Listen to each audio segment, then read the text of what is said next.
catching up as far as it should. And so the third one for me is around convening, policy and regulatory advocacy. Where is UNILAG in the Nigerian Economic Summit Group, for instance? I know they have a triple helix roundtable. I'm sure you are part of it because the NUC is part of that. How is UNILAG also ensuring that outside of, I'm asking these questions, I'm sure it's already been done because UNILAG is quite advanced in a lot of universities, and you're also in a state that allows that to happen.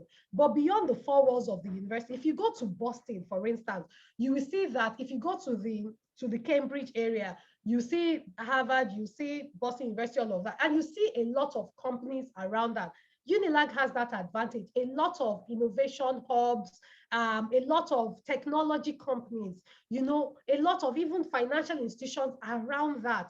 What are you also doing to connect with the market and industry around you, connect your students there, particularly students who are researching and innovating in the spaces that you have a lot of these companies, and even doing exchange back and forth?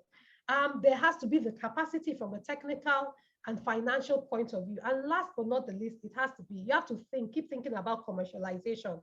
In one of the health institutions we invested in, we realized that they didn't have a commercialization approach. You have this great idea, you have this great product, but you didn't think through the market strategy. You didn't develop a viability plan. So there has to be a business plan to your innovation, and that's what the previous speaker talked about. You have this great idea. You really need to have your business model hat on and think through the commercialization of it. Is it viable? Where will the cash flow be? Where do I get the customer? Adeyemi, you need to round up. I am done. Thank you very much. Thank you for the presentation. In fact, Mrs. Adeyemi said that you can't say you have an innovation if you have not taken it to the market. And not only that, if it is not thriving in the market. That is really interesting, because for many of us in the university, if you can do it and it's really meeting a need, that is just innovation for us, but that is really eye-opening. We go to the question and answer session now, the discussion session, and I need you to drop your questions. Some have already done that in the Q&A box. We can't take everything, but we'll take as many as we can within the time limit that we have. So the first question that I want us to address, there's a question here, and I want Mr. Bada to please answer this. You said that money is not a constraint to innovation. And I want you to really expatiate on this, because for us, many colleagues, if you ask them, students, why are you not expressing your ideas in a creative manner? They always complain that it's because there's no money, there's no funding and all of that. So please, can you give us more insight into this statement that you made? Thank you. All right, thank you very much, Ma. Just briefly. Thank you. The basic point I make really is that lack of funding shouldn't be the reason people don't dream, shouldn't be the reason people don't put their minds to work and be creative and innovative. I showed an example actually of an idea that solved a great problem in the health space in Afghanistan, and didn't require a lot of money. Having said that though, to productize or to get your idea to scale at the point where you are now sort of trying to get it into the larger society, you always need access to funding. And there is no society in the world where people are expected to single-handedly provide the funding, from ideation to product or service delivery level. It's almost unrealistic. And that's why we're hoping that aside, having more grants accessible through organizations like the Faith Foundation and other business institutes that are springing up, that even commercial banks have friendly terms through which young innovators can access the much needed funding almost every idea of value to society will need, funding that the originators don't have.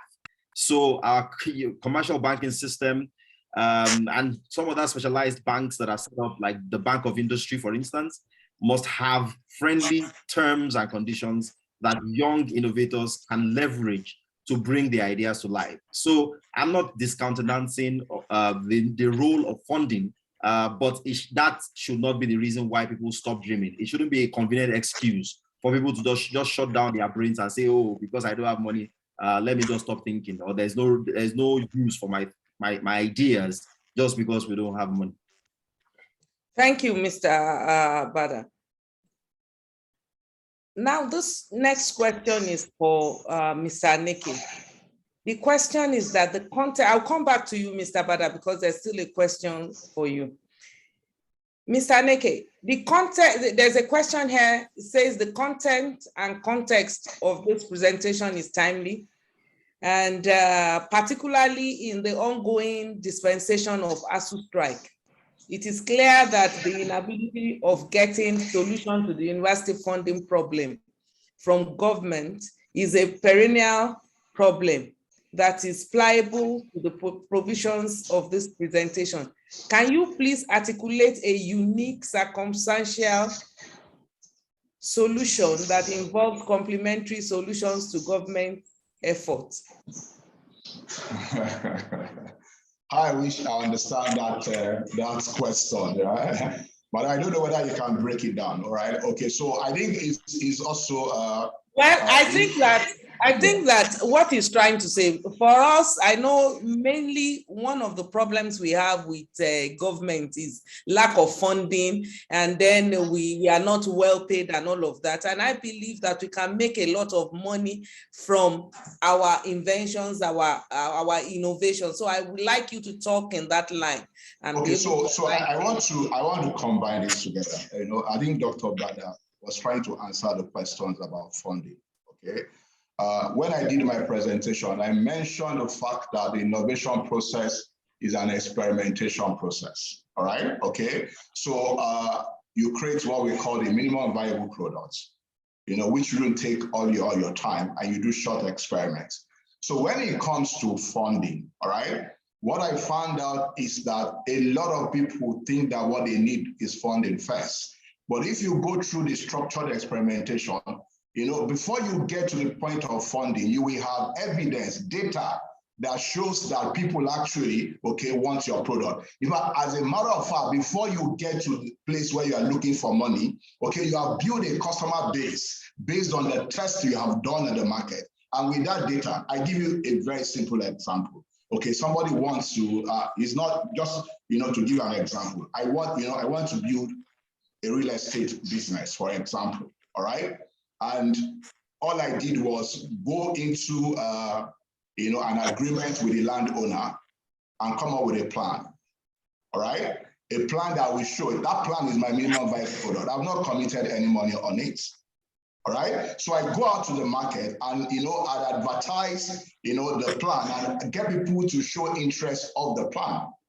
Okay, so if I get people, ready to put their money, there's evidence that, that project is viable, for example. So I could use that data to go and look for funding.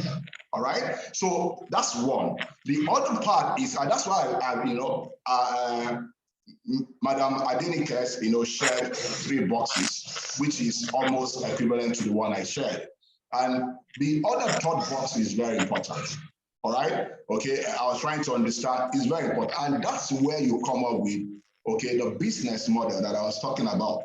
Because if you have a superior solution and you are creating the solution at a cost that the market cannot afford, you don't have an innovation because it's not going to fly.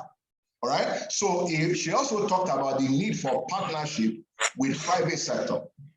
All right. So when I say that innovation, it is not, a solo entrepreneurial business, it's a teamwork. So the university can partner with private sector, to bring out creative innovation to the marketplace. And I think that there are a lot of resources even on campus to support that. It's just that a lot of people are not aware, and thank God for programs like this so that we can create that awareness, because we have the ESDC that can help to support and researchers to be able to get their innovations to society so that they can commercialize it and then it can bring income to them. So the next question, because our time is fast spent, is for Mrs. Adeyemi. And I'm going to put it this way. I think I have an idea, but I'm still going to ask you, what do you consider the greatest strength of the University of Lagos in achieving our goal? And how can we use it to our advantage? So you have the University of Lagos, located in the commercial capital of Africa. You have really all the large companies, the corporate, the commercial centers are here. It used to be what do you call Abuja now? It used to be the federal. Exactly. So you still have some residual benefits from federal government. You have a lot of the key ports. I feel that honestly, UNILAG has the most advantage, competitive in so many respects, to really be innovative and entrepreneurial. And there are about 3 or 4 different things that I would suggest. I'm already seeing that because I had a great conversation with Professor Atsenua. You have to think of yourself as a social enterprise. You are not just an academic institution that is sitting somewhere. You have to say there are parts that we have to commercialize, and there are parts of us that have to think about. And you can't, how would I put it? The fee-based model of student tuition is not going to be the main creator for that.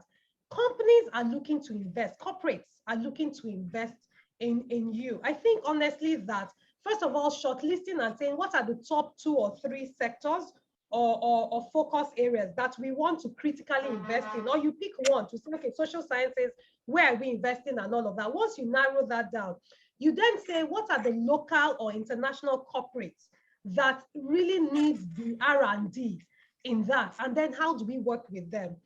You guys, more than organizations like us or any of the other individuals on this call, can really demand for grant funding, partnership support, co-funding than anybody has, right? So engaging, going to meet with corporates to say, what are your challenges? What are the gaps? What are the opportunities? Even if they say they don't have money, just start with small things to say, okay, let's have a research fellow, for instance, from your social science department or from your building department. It's placed in, I'm just using examples, Julius Berger is a research fellow to say, what are the new trends around architectural innovation, urban design, sustainable housing development, and all of that, and start with that. So connecting, engaging with the private sector, but being very, very targeted, asking them, they're the users.